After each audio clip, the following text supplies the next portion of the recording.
hôm nay là mùng 7 tháng 5 2026. Hôm nay là Lâm sẽ đi cho cái bảo là tháng Nam.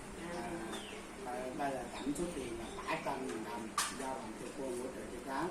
Thì rất mong Hoàng Thượng Quân có nhỏ tâm sẽ ủng hộ cho cái bảo tiếp theo là tháng 6 là Lâm phù hợp với chị Kiều chuyển phụ nữ Thanh Bác và các chiều khác nữa. Thì hôm nay là Lâm cũng có gì xin chân thành cảm ơn Hoàng Thượng Quân. Con cảm ơn.